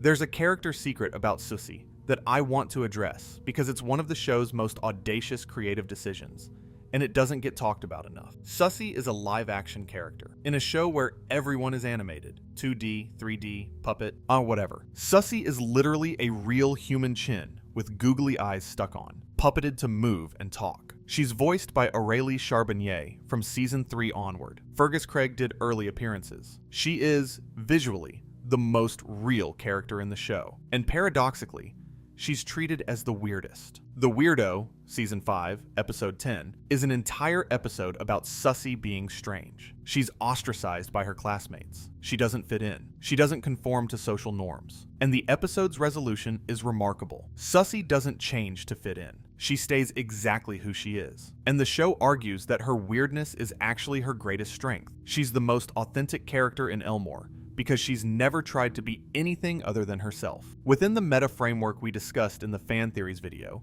the Susie's status as a live-action element means she's the most real person in a world of drawings and renders. She exists at a higher level of reality than everyone around her. And maybe that's why she seems so strange to them. She's too real. She's the only person in Elmore who isn't performing. Everyone else is playing a role in a cartoon. Susie is just being. There's a moment in The Night, Season 5, Episode 22, where Susie's dream is shown. and she breaks the fourth wall more completely than almost any other character in the series. She speaks directly to the viewer. She acknowledges the camera. She seems entirely aware that she's in a show, and she's not frightened by this knowledge. She's amused by it, as if she's always known, and she's been waiting for everyone else to figure it out. I want to circle back and talk about some characters whose secrets are hidden, not in dramatic revelations, but in small, accumulative details that the show distributes across seasons, because I think these are the ones that reward the most careful viewing. Banana Joe, voiced by Mike Graves,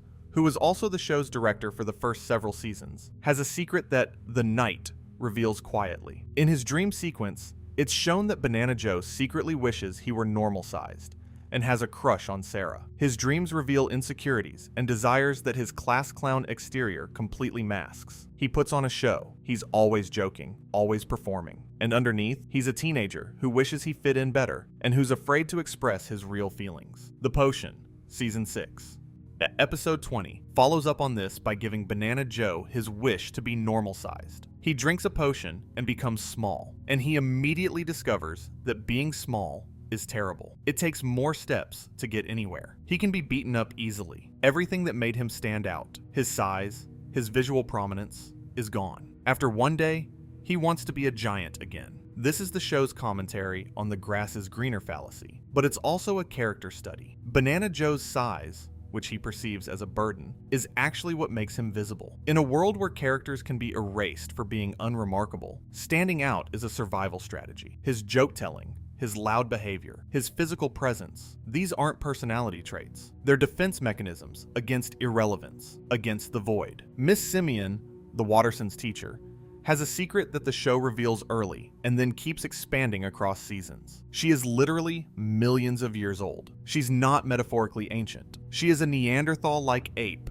who has been alive since prehistoric times. The Ape, Season 1, Episode 33, establishes this, and The Fraud, Season 3, Episode 19, adds the detail that her teaching diploma is a fake. She doesn't have qualifications. She's been teaching at Elmore Junior High based on a fraudulent document for what appears to be centuries, and nobody has ever checked. Nobody has ever verified her credentials. She's been educating children for longer than human civilization has existed, and the system has never once audited her. There's a darkly funny implication here about institutional inertia. The Miss Simeon remains in her position not because she's good at it, but because she's always been in it. She's been there so long that removing her would require more effort than tolerating her. She's the educational equivalent of a load-bearing wall. You could probably remove her, but nobody wants to deal with what might collapse. And her relationship with Principal Brown adds another layer. They're romantically involved, which creates a conflict of interest that the show openly acknowledges, but that the school system never addresses. Principal Brown can't fire Miss Simeon because he's dating her. He can't discipline her because she'd break up with him. The personal and professional are so entangled that the institution can't function properly. Man, I want to end the character deep dives with a few rapid-fire secrets that I think are worth knowing about. The kind of details that make you see the show differently. Mr. Small, the school guidance counselor, lost his girlfriend Janice. She's a van, a purple hippie van, and she was sent to the void because the world deemed her a mistake. Mr. Small doesn't remember this. His memory was wiped with everyone else's, but the loss is still there. He's a character mourning something he can't remember losing. His New Age philosophy, his conspiracy theories, his persistent sadness, all of it might be his subconscious processing a grief he can't consciously access. And here's a detail about Mr. Small that most people miss. In The Void, Season 3, Episode 12, he's the one wearing the tinfoil hat. He's the one who tells Gumball and Darwin that things are disappearing from Elmore. He's the first character in the series to sense that something is fundamentally wrong with their reality. Everyone treats him like a crackpot, but he was right about everything. The conspiracies are real. Things are being erased. The world is covering it up. Mr. Small is the Cassandra of Elmore, cursed with true insight that nobody believes. His job title is guidance counselor, but think about what he actually does in the show. He doesn't guide anyone. His advice is universally terrible. His office is a mess. His teaching methods are, as the show puts it, more confusing than helpful. But maybe that's because Mr. Small's subconscious is trying to guide the students toward the truth, and his conscious mind keeps sabotaging the message because the universe won't let the truth be told. He knows something is wrong. He just can't articulate what it is, because every time he gets close, the world intervenes. In The Fraud, Season 3, Episode 19. It's revealed that Mr. Small is not a US citizen. This is dropped casually and never fully explored. It means that Mr. Small exists in Elmore without the legal documentation that would anchor him to the world's institutional structures. He's undocumented in a show about characters who can be erased from documentation. He already barely exists, legally speaking. The Void barely has to do any work to forget him. Tobias Wilson has a running detail where his rainbow-colored body is actually his workout clothes. He literally wears his sweatband and gym attire every single day. And this is never commented on by other characters. He just permanently lives in workout gear. The implication is either that Tobias is perpetually on his way to or from exercise, or that he doesn't own other clothes. Either way, it's a character detail so consistent and so unremarked upon that it becomes invisible, which is exactly how the best character secrets work. But Tobias has another secret that's less fun. He's the character in the show most likely to become a villain, and the show knows it. In The Test, Season 5, Episode 8, when Gumball stops being the protagonist, Tobias naturally fills the void. He becomes the star, and the version of the show he creates, complete with laugh track, cheesy catchphrases, and shallow storytelling, is terrible. Tobias, as a main character, makes the world worse. He turns Elmore into a bad sitcom. Then the secret the show is telling you. Tobias represents the path of least resistance. He's what the show would become if it stopped trying. He's the generic, the default, the guy who would replace Gumball if Gumball gave up being interesting. And that's why the show can never let Tobias succeed. His success would mean the death of everything that makes Gumball special. Terry, the paper bear cutout, is a hypochondriac who is terrified of germs. She's made of paper. She literally cannot get sick because she doesn't have a biological body. Her fear is completely irrational within her own reality. She's afraid of a thing that cannot affect her, and yet the fear is real to her. The show never dismisses it. It treats her anxiety as genuine, even though the audience can see that it's unfounded, which is, honestly, a pretty accurate depiction of how anxiety works for a lot of real people. But I want to add something about Terry that I think deepens her character considerably. She's made of paper. She can be torn. She can be crumpled. She can be destroyed by water, by fire, by a careless hand. Her hypochondria about germs is irrational, yes, but her fundamental vulnerability is very real. She lives in a world where she's the most fragile entity in any room. Other characters are made of flesh or stone, or metal, or balloon rubber. Terry is made of paper. She can be folded, cut, recycled. She's the most physically vulnerable character in Elmore, and her anxiety, while misdirected toward germs specifically, is entirely justified in the broader sense. She should be afraid, just not of the thing she's afraid of. The show never makes this connection explicit, which I think is intentional. Terry's anxiety is a portrait of how real anxiety works. It latches onto the wrong threats, while the real dangers go unacknowledged. She worries about germs while existing in a world where she could be ripped in half by a strong wind. She obsesses over microscopic threats while ignoring the macroscopic ones. And somehow, she survives anyway, because in Elmore, being fragile isn't a death sentence. Being forgotten is. Ocho, the 8-bit video game character, exists in a different graphical resolution than everyone else in Elmore. He's pixelated. He's low res. In a world of high-definition characters, he's permanently locked in a lower quality display mode. And he's angry about it. He has the shortest temper in the school. He picks fights. He bullies other characters. The secret, which the show hints at without ever explicitly stating. Ocho's anger comes from being visually lesser. He can see that every other character has more detail, more definition, more reality than he does. He's a character from an older, simpler era of animation. A sprite from a game console that should have been obsolete decades ago. He's still here, still participating in a world that has graphically evolved past him, and his rage is the rage of obsolescence, of being left behind by progress. I want to spend a few more minutes on characters whose secrets live in the margins. Idaho, the potato, is from a farm family. His mother is a potato. His father is a potato. His siblings are potatoes. They live on a farm where potatoes are presumably harvested and eaten. Idaho is a sentient version of a food product, and he lives surrounded by non-sentient versions of himself that are treated as agricultural produce. The show occasionally hints at the horror of this, but never dwells on it. Idaho exists in the uncanny valley between person and product. He's both a student at Elmore Junior High and a member of a species that is commercially farmed and consumed. and he just lives with that. Anton is a piece of toast. He dies constantly. He gets burned, eaten, broken, dissolved, and he comes back every time. The Recipe, Season 4, Episode 7, reveals that there are multiple Antons. He's been cloned, or duplicated, or mass-produced. The Anton who dies in one episode isn't necessarily the same Anton who appears in the next one. He's replaceable in the most literal sense. There's always another piece of toast. And the character secret hiding in this running gag is one of the darkest things in the show. Anton knows he can be replaced. He knows there are copies of him. He knows that his individual existence is fundamentally disposable, and he has to keep showing up to school, keep participating in life, keep acting like his life matters, knowing that if he dies today, a replacement will be sitting in his chair tomorrow. Nobody will mourn him. Nobody will notice, because there's always another one. It's the ultimate expression of the show's theme of disposability, rendered as a recurring joke about a piece of toast. Claire Cooper is worth mentioning,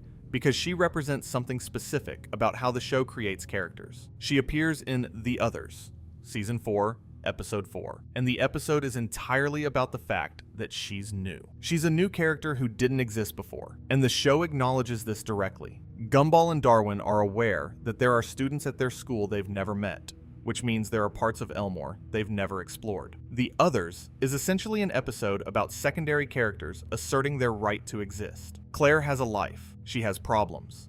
She has a friend group.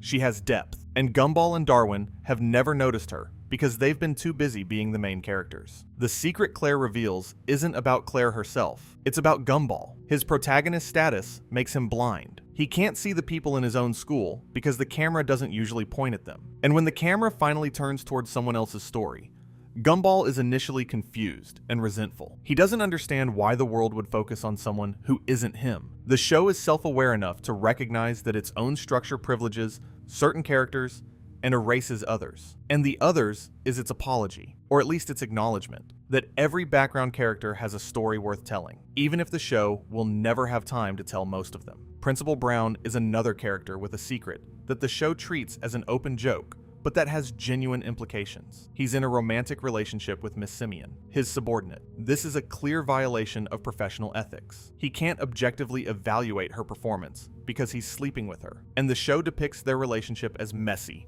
codependent, and occasionally volatile. But here's the thing that gets me about Principal Brown. He's the authority figure of Elmore Junior High, and he's completely ineffectual. He can't control the students. He can't manage the staff. He can't even maintain his own dignity. The disaster shows Rob walking past him without resistance, and multiple episodes depict him being overpowered by 12-year-olds. Principal Brown is what happens when a person in a position of authority has no actual power. He has the title, he has the office, he has the nameplate on the door, but he doesn't have the respect of his students, the competence to lead, or the independence to make decisions without being influenced by his personal relationships. He's a figurehead, a puppet, which is ironic, because he's also literally designed to look somewhat like a puppet, being a furry slug with an overall softness to his character design. And I realize now that I've been going for a long time, and I haven't talked about one of the most fascinating character dynamics in the entire show. So let me close the character analysis section with this.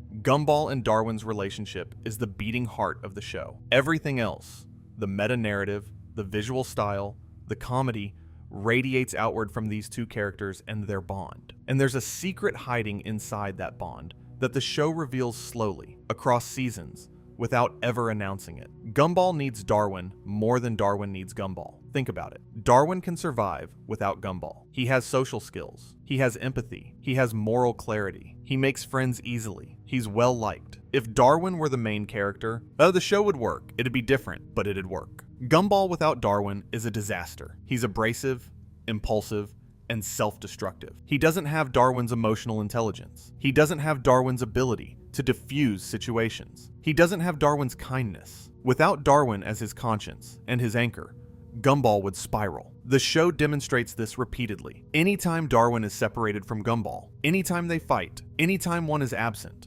Gumball deteriorates. He makes worse decisions. He hurts people. He loses himself. And Darwin knows this. He knows he's the stabilizing force. He knows that his role is to keep Gumball from self-destructing, and he never complains about it. He never resents it. He performs his function with the cheerful dedication of someone who has fully accepted their purpose. But that acceptance that cheerfulness. That's Darwin's secret. It's not genuine contentment. It's the serenity of a character who has decided that his meaning comes from someone else. Darwin's identity is relational. He is Gumball's brother. He is the Wattersons' adopted son. He is the nice one. Remove Gumball, and Darwin doesn't know who he is. Remove the Wattersons, and Darwin reverts to a fish. His legs, his lungs, his speech, his personality, all of it was generated in service to someone else. And the beautiful, heartbreaking truth of Darwin Watterson is that he has transformed service into love. He's taken the cage of his existence, the fact that he was literally evolved to be a companion, and filled it with genuine warmth. He didn't ask for his role, but he chose to make it real. Every time Darwin calls Nicole Mrs. Mom, he's acknowledging the gap.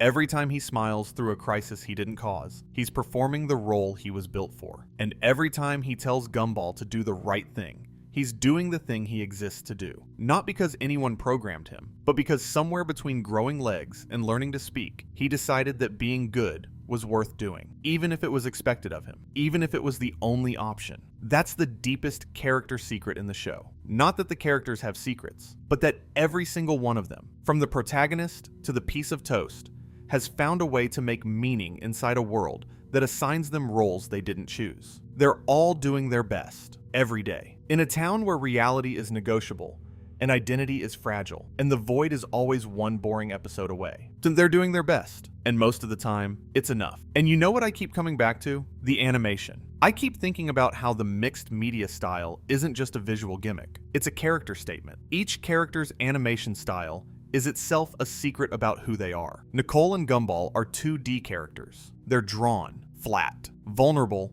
in the way that drawn things are vulnerable, erasable. A 2D character can be scribbled over, crumpled, whited out. And Nicole and Gumball, despite being two of the strongest characters in the show, exist in the most fragile visual medium. They look like they could be unmade with a pencil eraser. Tina Rex is 3D CGI. She has depth. She has physical mass. She takes up space in a way that 2D characters don't. And she's a dinosaur, an apex predator from an extinct era who still walks the halls of Elmore Junior High. Her 3D rendering gives her a solidity that the other characters lack. She's more physically present, more real, in a dimensional sense. The puppet characters, Mr. Robinson and others, have a handmade quality. They look crafted, sewn. Their seams are visible. They're the most labor-intensive characters to create in the real world, and that labor shows. Every puppet character in Elmore carries the fingerprints of the person who made them. And then there's Susie, live action, real, a piece of the world beyond the screen existing inside the screen. She's the character who proves that the boundary between fiction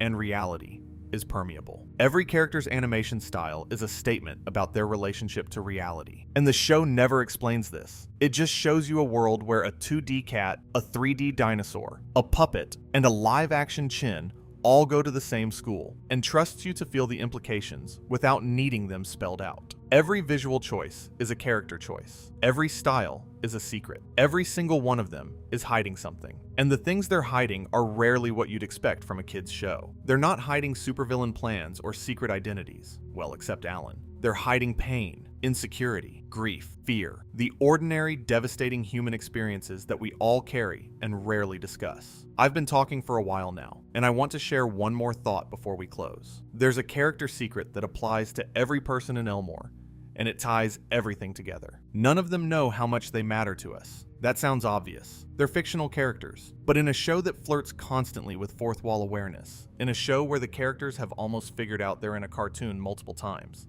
the fact that they don't know we're watching is significant. They don't know that millions of people have cared about their lives. They don't know that late at night, people put their show on for comfort, for companionship, for the warmth of hearing familiar voices in the dark. They don't know that someone, right now, is listening to this video and feeling something real for a blue cat they'll never meet. And maybe that gap between how much they matter to us and how little they know it is the most universal character secret of all. Because isn't that how it works in real life too? We rarely know how much we mean to the people around us. We go through our days performing our roles, carrying our secrets, wearing our shells, and we never fully comprehend the impact we have on others. Nicole doesn't know she's inspired thousands of working parents. Darwin doesn't know he's helped kids feel less alone. Gumball doesn't know he's taught people that it's okay to be messy and flawed and ridiculous and still worthy of love. They don't know, and they keep going anyway. They keep being who they are, every episode, every season, without any assurance that it matters. And that,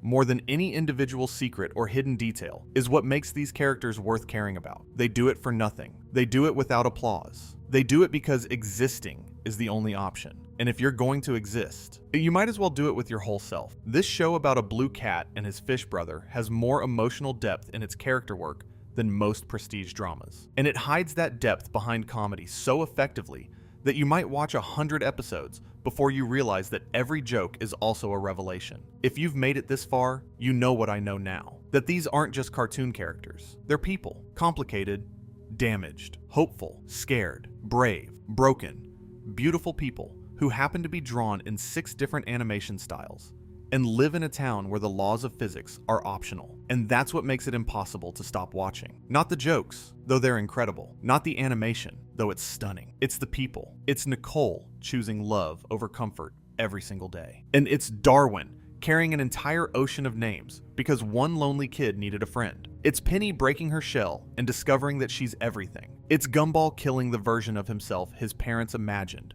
so he could become the version of himself he chose. It's Alan smiling through a plan that could save or destroy the world, and not knowing which one he actually wants. It's Anais clutching Daisy the donkey because the world expects her to be a genius, but nobody remembers she's 4 years old. It's Richard pretending to be stupid because being smart would mean confronting things he's not ready to confront. It's Mr. Small wearing tinfoil hats and sensing conspiracies that turn out to be real, and nobody believing him, and him showing up the next day anyway. It's Carrie floating through walls she can never touch, choosing friendship over isolation, choosing presence over comfort. It's Margaret Robinson sitting in silence beside her husband, not because she has nothing to say, but because she's decided that saying it wouldn't change anything. It's the background balloon rising toward its own destruction, at peace with a fate it didn't choose. It's the light bulb shining until it can't anymore. It's the pizza slice waiting for the mouth that will consume it. Every character, every object, every frame. There's someone in there with a story the show might never tell, and the show knows this. It's always known this. That's why it keeps hiding secrets in the margins. Not because it's trying to be clever, but because it understands that depth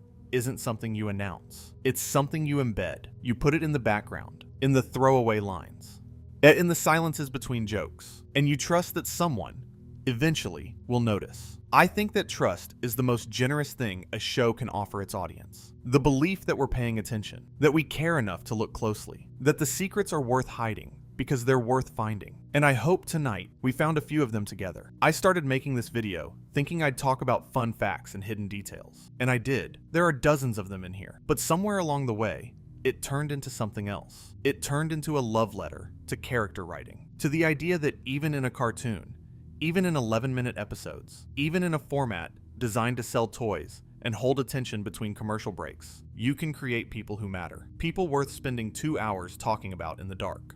Ben Bocquelet built these characters from scraps, from rejected commercial designs, from his own family, from the detritus of an animation career that almost didn't happen. He took the leftovers and made them real. He took the mistakes and gave them names and histories and secrets and souls. He named them after his mother, his father, his sister. He gave them the flaws and the warmth of the people he grew up with. And then he let them loose in a world made of photographs and static and television interference. And he trusted that the combination of real feeling and unreal setting would produce something true. It did. It produced a show where a blue cat named after a piece of candy carries more psychological complexity than characters on shows with 10 times the budget and a fraction of the heart. A show where a goldfish who grew legs is a genuine exploration of what it means to choose your family. A show where a piece of toast dying over and over is both hilarious and existentially devastating. And I think that might be the biggest character secret of all. Every character in the amazing world of Gumball is a reject who became essential. Every one of them started as something nobody wanted and became someone everybody loves. They're all Rob in a way. They're all background characters who fought their way to the foreground. Every drawing that got crumpled up and thrown in the bin, every commercial pitch that got rejected, every design that nobody wanted. Bocquelet saw value in them when nobody else did. He saw characters where others saw waste. He saw stories where others saw failures. And he was right. And he was right about every single one of them. And if that isn't the most hopeful thing a cartoon has ever said about being alive, I don't know what is. Thank you for watching. Thank you for staying. Thank you for caring about these characters as much as I do. And if you enjoyed this, subscribe. Not just for the content, for the characters. Because as long as someone's watching, they're alive. Good night, everyone. Sleep well.